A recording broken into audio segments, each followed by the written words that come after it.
नमस्कार, मैं डॉक्टर करतार सिंह एक बार पुनः आप सबका हार्दिक अभिनंदन करता हूँ, हृदय से स्वागत करता हूँ। साथियों, जो लोग प्री पास कर चुके हैं और मेन में जो द्वंद में चल रहे हैं, ख़ास तौर से कुछ ऐसे सब्जेक्ट के बारे में जो अपने मन में विचार कर रहे हैं कि यार हिंदी साहित्य लें कि संस्कृत साहित्य लें कि कौन-सा सब्जेक्ट लें, मैं मेन की बात कर रहा हूँ, ऑप्शनल की बात कर रहा हूँ। तो संस्कृत के बारे में जो लोग विचार कर रहे हैं, मैं पूर्ण रूप से उनके साथ हूँ और मैं कहना चाहूँगा कि आप बिल्कुल निसंकोच होकर के संस्कृत विषय का चयन कर सकते हैं। यदि आपने विचार कर रखा है, यदि आपने विचारधारा बना रखी है, यदि आपने दृढ़ संकल्प कर रखा है, तो निश्चित रूप से आप संस्कृत विषय का चयन कर सकते हैं ऑप्शनल सब्जेक्ट के रूप में, ठीक है? और मैं आपको बिल्कुल एक विश्वास दिलाता हूँ, कहीं आपको मायूसी हाथ नहीं लगेगी, ठीक है? यदि आप थोड़ी-सी मेहनत कर लेंगे, तो निश्चित रूप से अन्य सब्जेक्ट में जितनी भी आपको सफलता हासिल होगी, जो आप अंक अर्जित करेंगे, उसके बराबर अर्जित अंक करेंगे आप इस संस्कृत सब्जेक्ट को भी ऑप्शनल के रूप में लेकर के, ठीक है? मैं ये नहीं कह रहा कि मतलब बिल्कुल मैं कह रहा हूँ इसलिए आप ले लीजिए। विद्वान लोग कह रहे हैं कि ठीक है आप मेरे पास आ जाइए, बहुत जल्दी आपका सिलेक्शन हो जाएगा 100%, ऐसा कुछ नहीं है, ठीक है? सिलेक्शन उसी का होता है, चाहे कोई भी सब्जेक्ट लेकर के हो, सारे विषय बहुत अच्छे होते हैं, ठीक है? बस मैं ये कहना चाहता हूँ कि अगर आपकी पकड़ जिस सब्जेक्ट में है, या तो उस सब्जेक्ट का चयन कीजिए, या फिर थोड़ा-सा जो लेंथी बहुत ज़्यादा नहीं होता, जैसे संस्कृत हमारा सब्जेक्ट बहुत ज़्यादा लेंथी नहीं है, थोड़ी-थोड़ी तैयारी करने के बावजूद भी हो जाता है। यदि आपके पास 3 से 4 महीने बिल्कुल एक टारगेट बना करके है, तो निश्चित रूप से आप इस विषय का चयन कर सकते हैं और बहुत आसानी के साथ आप बहुत अच्छे अंक ले सकते हैं। यदि आप पिछले 2012 के बाद का आप खुद एक बार आंकड़ा देख लीजिए, ठीक है? 2012 के बाद आप देखेंगे, 12-13 में देखेंगे, 13-14 में देखेंगे, आगे आप देखते चले जाएँगे, 12 के बाद का आप आंकड़ा देखिए आप, निश्चित रूप से 5वीं रैंक तक हमारे शिक्षार्थियों ने हासिल की है, ठीक है? 46 रैंक आपके यहाँ पर आई है, 20वीं रैंक आपके यहाँ पर आई है, 99 रैंक आपके यहाँ पर आई है, 250 में से 500 में से 316 अंक संस्कृत के शिक्षार्थी ने अर्जित किए हैं।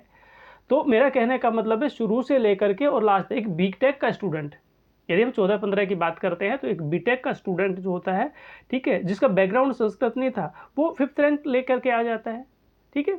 और मैंने बताया कि आप शुरू की आप देख लीजिए तो 50 के बीच में भी आई है, 100 के अंदर भी आई है, ठीक है? बहुत सी रैंक शिक्षार्थी लेकर के आते हैं जिनका बैकग्राउंड संस्कृत का नहीं होता है। तो एक तो सबसे बड़ा शिक्षार्थियों का पहला ही सवाल ये होता है कि सर हमारा बैकग्राउंड नहीं रहा है। अरे भाई, बैकग्राउंड तो किसी का भी नहीं रहा। आप जो दूसरा सब्जेक्ट ले रहे हैं, मेरे ख्याल में बैकग्राउंड तो आपको उसका भी नहीं रहा है। जो साइंस स्ट्रीम का शिक्षार्थी है, जो कॉमर्स स्ट्रीम का शिक्षार्थी है, वो यदि हिस्ट्री पॉलिटी पढ़ रहा है यहाँ पर, और पढ़ना यदि क्या पढ़ना है उसकी मजबूरी, हिस्ट्री पॉलिटी ज्योग्राफी को जो भी उसका पढ़ना व्यवस्था मजबूरी यहाँ पर, तो उनको लेकर के आप कर सकते हो, तो आप इन विषय को लेकर के क्यों नहीं कर सकते यहाँ पर, ठीक है? तो मेरे विचार से इस चीज़ों के बारे में आपको सोचना चाहिए, देखना चाहिए, और जहाँ तक मैं समझता हूँ कि आप द्वंद में ना रहे। अगर आपको अच्छा लगता है कि लेना चाहिए तो ठीक है, अगर आपको छोड़ दीजिए, नहीं अच्छा लगता तो कोई बात नहीं। हाँ, जो शिक्षार्थी लेना चाहते हैं मैं उनके लिए बता रहा हूँ यहाँ पर, अन्य सब्जेक्ट की तरह 250-250 के 2 पेपर होंगे, जैसे सारे ही सब्जेक्ट में वैकल्पिक विषयों में होते हैं, ठीक है? 250 नंबर का पहला पेपर, 250 नंबर का सेकंड पेपर आपका, ठीक है? 8-8 सेक्शन में आपका सिलेबस जो है वो बटा हुआ होता है, यानी पहले पेपर में 8 सेक्शन आपके बटे होंगे, दूसरे पेपर में आपके 8 सेक्शन बटे होंगे, ठीक है? बहुत से जो नए शिक्षा, जो पुराने जिन्होंने एक आध बार विषय का चयन किया है वो तो जानते हैं, लेकिन जो नहीं जानते उनके लिए बता रहा हूँ कि इन 8 सेक्शंस में, ठीक है, हर सेक्शन में मतलब आपको सारे करने नहीं होते, बल्कि मूल रूप से आपको 5-5 क्वेश्चन इसमें से करने होते हैं यहाँ पर, ठीक है? आप जो भी आपको अच्छा लगे उसमें से कर सकते हैं। सारे आपको संस्कृत में नहीं लिखने होंगे, टोटल 5 पहले में से मिला के और दूसरे में से मिला के टोटल 10 जो आपके क्वेश्चन हैं, उनमें से 3 क्वेश्चन आपको संस्कृत मीडियम में करने हैं, बाकी 7 क्वेश्चन आप अपने हिंदी भाषा में, इंग्लिश भाषा में, आपकी अन्य जो भी आपकी भाषा, क्षेत्रीय भाषा रही है जिसका आप चयन करते हैं, आप उसमें कर सकते हैं उसको, ठीक है? तो ये चीज़ आपको एक धारणा बना रखी है लोगों ने कि भाई मीडियम संस्कृत है, वो संस्कृत में होना होगा, ऐसा ऐसा कुछ भी नहीं है भाई।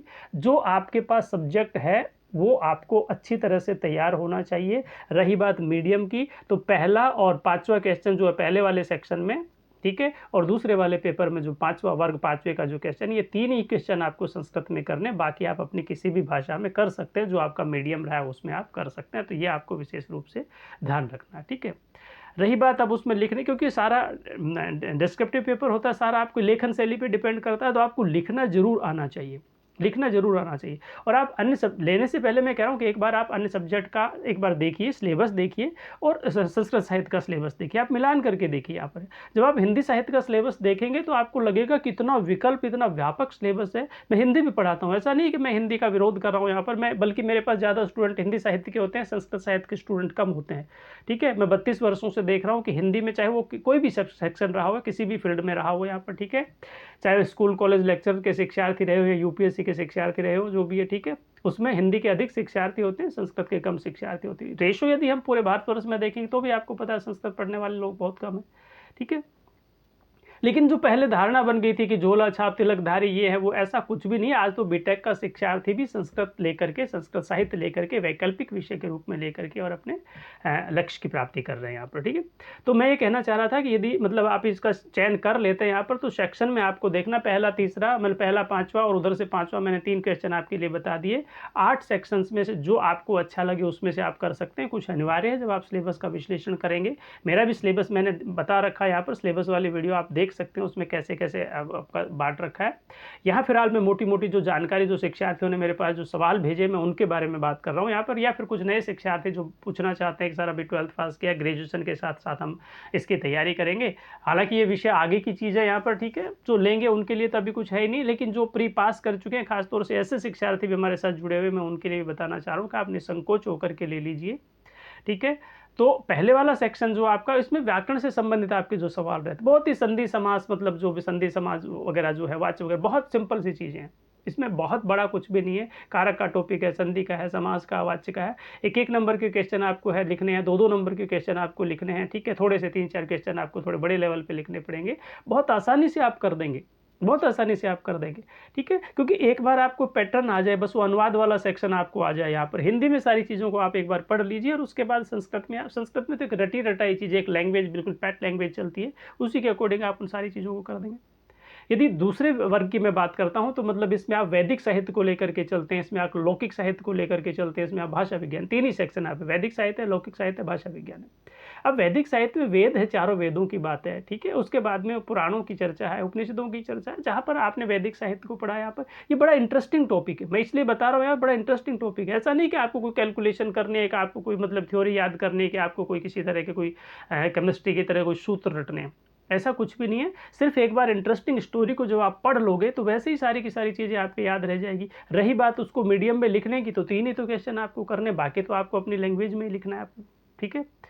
3 क्वेश्चन तो आप आसानी से कर देंगे, और 3 क्वेश्चन कोई बहुत बड़ी, भाई आपने गद्य पद पढ़ा है, आपने व्याख्या की है, आपने 10th-12th पास की, यहाँ पर प्रस्तुत पंक्तियाँ हमारे यहाँ से ली गई, इसके रचनाकार इसमें इस चीज़ का वर्णन किया। ये बिल्कुल एक फिक्स लैंग्वेज होती है। इसको आप चाहे वो कोई भी बुक है, कोई भी सेक्शन है, उसमें आप इसको एक बार पैटर्न को आप एक बार तैयार कर लीजिए, और सिर्फ आपको राइटर बदलना है, फिर आपको पुस्तक बदलनी, किस चीज़ का वर्णन किया, 2 लाइनें संदर्भ और प्रसंग की बदलनी, बाकी सारा पैटर्न वही चलेगा यहाँ पर। हिंदी में आपको सारी चीज़ें याद ही यहाँ पर, ठीक है। तो मेरे ख्याल में ये वैदिक जो संस्कृत की बात है, लौकिक में तो 2 ही रामायण महाभारत, उसके बाद की चीज़ें आ रही है यहाँ पर, तो बड़ी इंटरेस्टिंग चीज़ें आपको समझ में आ जाएंगी। भाषा विज्ञान अगर आपने नहीं पढ़ रखा है, कोई दिक्कत नहीं, नहीं पढ़ रखा ही होगा, क्योंकि जब आप आपका बैकग्राउंड ही नहीं रहा है, तो फिर बहुत सी कुछ छोटी छोटी चीज़ें, ध्वनि संबंधी नियम, आसानी से आप उसको तैयार कर लेंगे। मेरा कहने का मतलब उतना टाइम नहीं लगेगा जितना अन्य सब्जेक्ट में या दूसरे सब्जेक्ट में लगेगा।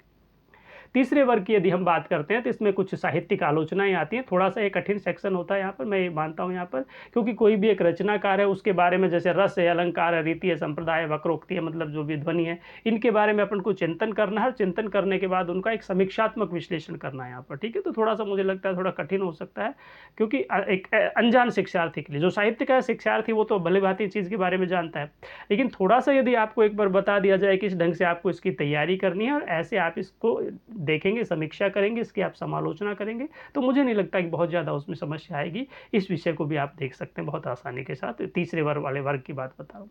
चौथे वाले वर्ग की यदि मैं बात बताता हूँ, तो इस वर्ग में भी बहुत बहुत सी चीज़ें, साहित्यिक चीज़ें हैं, जैसे आप रामायण महाभारत आदि और भी बहुत सी चीज़ें काव्य वगैरह, जिनको आप पढ़ेंगे तो उसमें देख लेंगे। मैंने बताया, आप जब एक बार उसको पढ़ने के लगेंगे, चाहे आप रामायण की बात करते हैं, चाहे आप महाभारत की बात करते हैं, चाहे आप नाटक की बात करते हैं, आप कथा की बात करते हैं, निबंध की, ये सारी चीज़ें जब बहुत विश्लेषण आप करेंगे, बहुत आसानी से इनके बारे में आप विश्लेषण कर लेंगे, ठीक है।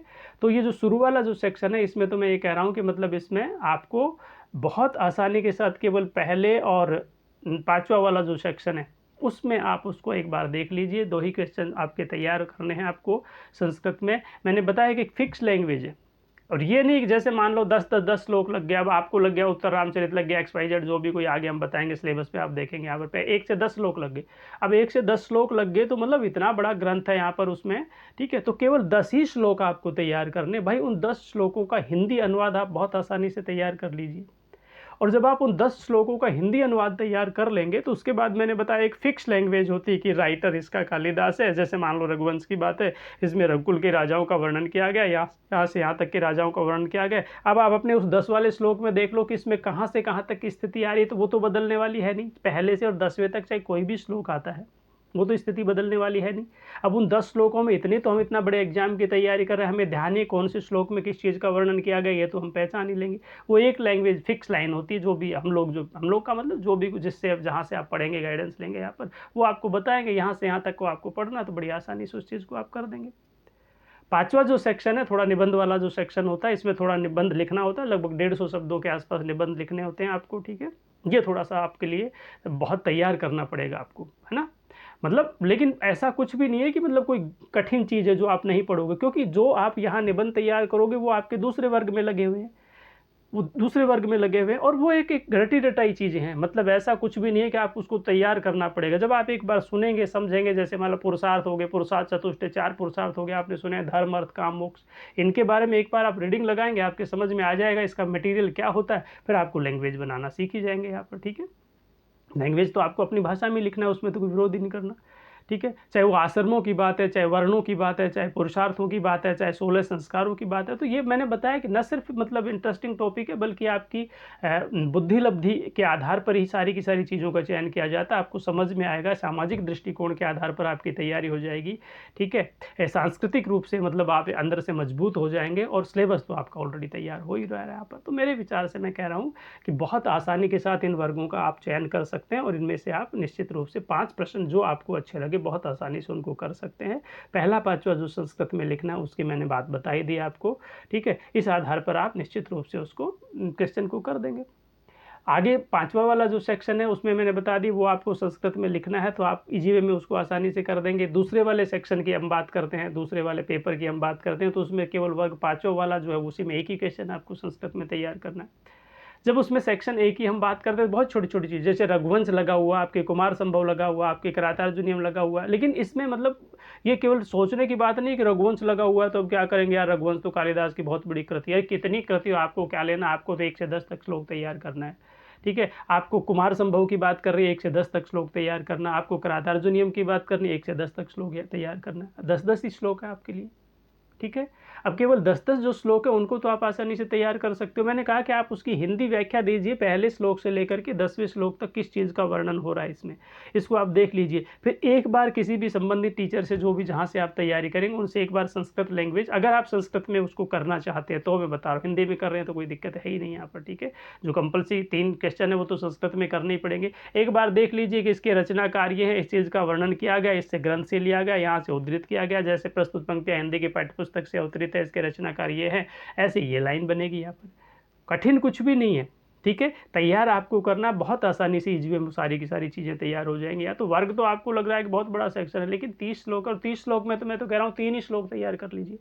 मैं बहुत से ऐसे शिक्षार्थियों को जानता हूँ जो मतलब पहले से लेकर 10 तक में 10 श्लोक का केवल एक हिंदी अनुवाद तैयार रखेंगे, लेकिन जो संस्कृत की लैंग्वेज है, संस्कृत की भाषा, उसको लिखना कैसे या हिंदी में उसको लिखना कैसे, संदर्भ प्रसंग, वो एक ही तैयार करते हैं, और एक ही तैयार होना चाहिए। एक ही तो लाइन बदलनी है, इसमें इस चीज़ का वर्णन किया गया, इसमें इस चीज़ का वर्णन किया गया, इससे आगे तो कुछ करना ही करना नहीं।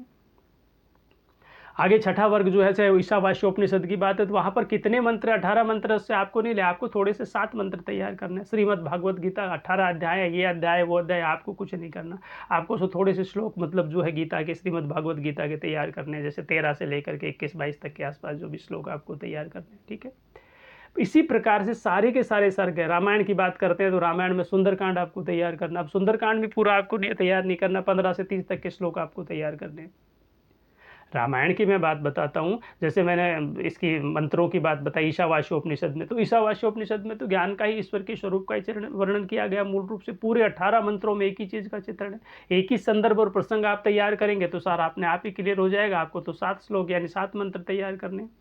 श्रीमद् भागवत गीता में 13 से 21-22 तक या 25 तक जो श्लोक हैं, उसमें किस चीज़ का वर्णन हुआ ये आप देख लीजिए, किसका वर्णन हुआ है। सारी की सारी चीज़ें पैटर्न एक ही जैसा चलते हैं। सुंदरकांड में जिसका स्वरूप का चित्रण किया गया, भली भांति पढ़ते रहें आप, ठीक है। तो 15 से 30 तक श्लोक में देख लीजिए किस चीज़ का चित्रण किया है, किताबें अधिक हो सकती हैं आपकी, लेकिन मतलब सिलेबस बहुत छोटा-छोटा है यहाँ पर। और मैं कह रहा हूँ कि एक बार आप उसका हिंदी अनुवाद रट लीजिए, एक बार वो कहना क्या चाहता है उसके बारे में आप देख लीजिए, बहुत आसानी से सारी चीज़ों का समाधान हो जाएगा। 7वें वर्ग की यदि मैं बात करता हूँ, यदि मैं मेघदूत की बात करता हूँ, यदि मैं नीति शतक की बात करता हूँ, तो इसमें थोड़े-थोड़े श्लोक लगे हुए हैं, 1 से 10 तक श्लोक, 1 से 10 तक श्लोक। अरे भाई 1 से 10 तक श्लोक बहुत बड़ा कोई व्यापक नहीं है।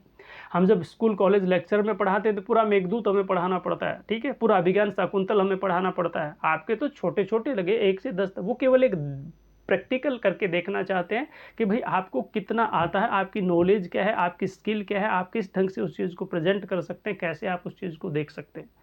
केवल ये आपको देखना है।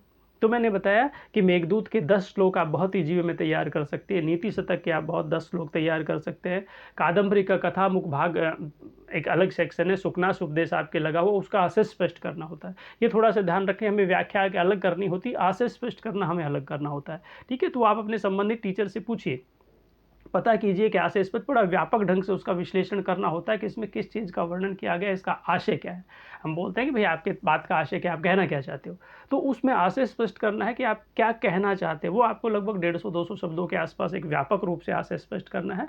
लेकिन मैंने बताया कि जब हम इस लेवल पर चले जाते हैं तो हमारे पास शब्दों का भंडार, शब्द भंडार, वोकैब्युलरी इतनी ज़्यादा बढ़ जाती है, ठीक है? और जब उस चीज़ को पढ़ते हैं तो पढ़ने के बाद हम खुद ही सोचते हैं कि इतने ढंग से अपनी बात को हम इस सलीके से, इस करीने से अपनी बात को कह सकते हैं। तो केवल एक ये विश्लेषण करके आपको देखना होता है। 8वें वर्ग की बात करते हैं, नाटक की वजह से स्वप्न वासव दत्तम है। अब स्वप्न वासव दत्तम में ठीक है, आपको थोड़े से लगभग 19-20 के आसपास श्लोक आपको तैयार करने हैं। उसी प्रकार अभिज्ञान शाकुंतल में आपको 15 से लेकर के 22 तक करने हैं। उत्तर रामचरित में आपको लास्ट में 31 से लेके 47 शायद 47 के आसपास है मेरे ख्याल में, उतना ही है शायद। मतलब 31 से लेके 47 तक आपको करने हैं यहाँ पर, ठीक है? तो बहुत बहुत ज़्यादा व्यापक नहीं है। मैं कहने का तात्पर्य मेरा ये है कि मैं कोई ना तो ज्ञान दे रहा हूँ, ना मैं कोई सिलेबस का विश्लेषण करवा रहा हूँ, ना मैं कोई क्लास ले रहा हूँ। मैं सिर्फ़ जो बच्चों ने जो सवाल किया, उन सवालों का उत्तर देते हुए मैं कहने की कोशिश कर रहा हूँ कि बहुत से शिक्षार्थी ऐसे हैं कि सर इसमें तो अभिज्ञान शाकुंतल भी लगा हुआ है, इसमें तो मेघदूत भी लगा हुआ है, इसमें तो कादंबरी भी लगी हुई है, इसमें तो अरे भाई आप उस सिलेबस को पढ़ के देखो, 10-10 श्लोक लगे हुए हैं। कहीं 10 है, कहीं 12 है, कहीं 14 है, 15 श्लोक से ज़्यादा है ही नहीं कहीं, ठीक है? और वो बताया कि मैंने वो 10 जो श्लोक लगे हुए उसमें केवल आपको हिंदी अनुवाद इंटरेस्ट के साथ कहानी आपको समझ में आएगी। आप पूरी कहानी को पढ़ लीजिए, 1 से 10 तक श्लोक में किस चीज़ का विश्लेषण किया गया, किस चीज़ का वर्णन किया गया, ये आप बहुत आसानी के साथ देख लीजिए। जब इन चीज़ों को आप देख लोगे तो आसानी से आपके समझ में आ जाएगा। तो निष्कर्ष के रूप में आज के इस सेशन के बारे में जिन भी शिक्षार्थियों ने सवाल किया था उनके बारे में बता देना चाहता हूँ, मोटी-मोटी बात मैं एक बार दोहरा देना चाहता हूँ। पहली बात आपका जो सवाल था, कौन सी स्ट्रीम का शिक्षार्थी ले सकता है? सभी ले सकते हैं। जैसे हमारी जो पहले वाली क्लास है उसमें भी आपको पता है यूपीएससी का चयन ही आप किसी आधार पर कर सकते हो, चाहे आप किसी भी स्ट्रीम में हो यहाँ पर, ठीक है? दूसरे बच्चों शिक्षार्थियों का ये सवाल था कि मतलब हमारे बैकग्राउंड संस्कृत नहीं रहा है, हमारे पास ग्रेजुएशन में संस्कृत नहीं था, क्या हम इसको ले सकते हैं? बिल्कुल आसानी से ले सकते हैं। यूपीएससी में ऑप्शनल सब्जेक्ट के बारे में कोई पाबंदी नहीं है, आपको जो मर्ज़ी आए वो आप ले सकते हो, बस बशर्ते ये कि आपको उसके बारे में लिखने की कला होनी चाहिए, आपको ज्ञान उसका होना चाहिए। नहीं ज्ञान होगा तो अगले साल पता चल ही जाता है आपका, ठीक है? आप उसमें ले सकते हो। 250 नंबर के पेपर होंगे, ऑप्शनल पेपर 500 नंबर का होगा। 8-8 सेक्शन 8-8 क्वेश्चन है जिसमें से 5-5 क्वेश्चन आपको दोनों तरफ से करने हैं, 10 क्वेश्चन आपको करने हैं, 50 नंबर का एक क्वेश्चन होता है, ठीक है? मतलब ये सारे टोटल आपको मिला कर के 10 क्वेश्चन करने होते हैं। 10 क्वेश्चन में से मतलब क्या है, 7 क्वेश्चन आपको अपनी लैंग्वेज में हिंदी, संस्कृत या जो भी आपकी क्षेत्रीय भाषा उसमें आप कर सकते हैं। 3 क्वेश्चन आपको संस्कृत मीडियम में करने हैं यहाँ पर। संस्कृत मीडियम कोई हौवा नहीं है। बहुत आसानी के साथ यदि आप छोटी-छोटी चीज़ों का अनुवाद करना सीख जाते हैं कि मतलब ठीक है, तो जब उन अनुवाद करना सीख जाएँगे तो बहुत आसानी से उन 3 प्रश्नों का उत्तर आप दे देंगे। आपको कोई बहुत बड़ी वोकैब्युलरी तैयार नहीं करनी, आपको कोई संस्कृत मीडियम तैयार नहीं करना, आपको कोई संस्कृत भाषा की क्लास नहीं लेनी, आपको ये नहीं करना कि बदले जैसे इंग्लिश को आप सीखते हैं ऐसे पहले संस्कृत भाषा सीखनी पड़ेगी तब जाके मैं इसका अनुवाद कर पाऊँगा या लिख पाऊँगा, ऐसा कुछ भी नहीं है। आपको चंद 10 दिन की बातें हैं जो बहुत आसानी से उस आप लैंग्वेज को सीख लोगे, उसके बाद जितना प्रैक्टिस करोगे उतना चलता रहेगा। 3.5 से 4 महीने में बहुत आसानी से आप एक-एक वर्ड को, एक-एक शब्द को रट करके उस प्रश्न पत्र में अच्छे अंक ला सकते हैं, ठीक है? तो मैं तो आपसे यही निवेदन करूँगा कि यदि आपने मन बना रखा है तो निश्चित रूप से आप संस्कृत के साथ आइए, और यदि आप द्वंद्व में हैं, ठीक है, तो त्याग दीजिए इसको, ठीक है? क्योंकि द्वंद्व अच्छा नहीं होता, जो आपको अच्छा लगे फिर उस सब्जेक्ट की तरफ आप जाइए। यहाँ पर जो शिक्षार्थी संस्कृत की तैयारी करना चाहते हैं, जो शिक्षार्थी हिंदी साहित्य की तैयारी करना चाहते हैं, वो निश्चित रूप से हमारे साथ जुड़ सकते हैं। दीक्षा ऑफिशियल हमारा पुराना ऐप है, पुरानी एप्लीकेशन है।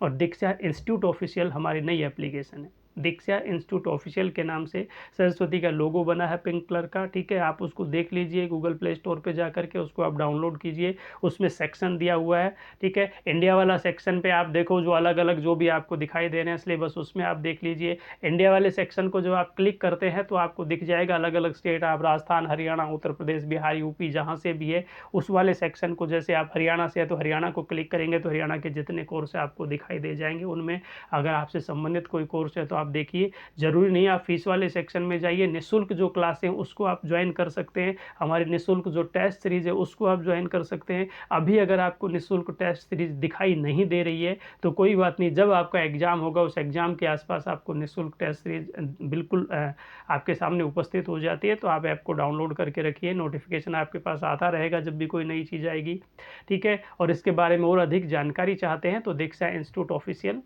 हमारी जो वेबसाइट है dikshainstitute.com और dikshaofficial.com, दो वेबसाइट बता रहा हूँ, एक बार पुनः दोहरा देता हूँ, dikshainstitute.com और dikshaofficial.com, ठीक है। इन दोनों वेबसाइट पे जा करके आप विजिट कीजिए और हमारे से संबंधित जितने भी जानकारी हैं वो उसमें हमने उस पर दे रखी है, कौन कौन से कोर्स चलाते हैं, कैसी कैसी हैं। 32 लगभग 32 सालों के अनुभव के आधार पर मैं आपसे बात कर रहा हूँ यहाँ पर, ठीक है।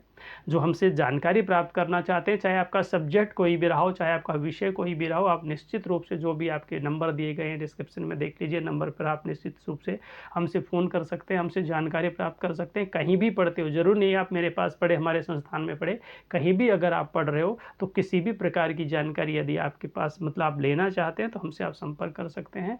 तो एक बार पुनः आप सबके उज्जवल भविष्य की शुभकामनाओं के साथ आज अपनी वाणी को विराम देता हूँ। नमस्कार।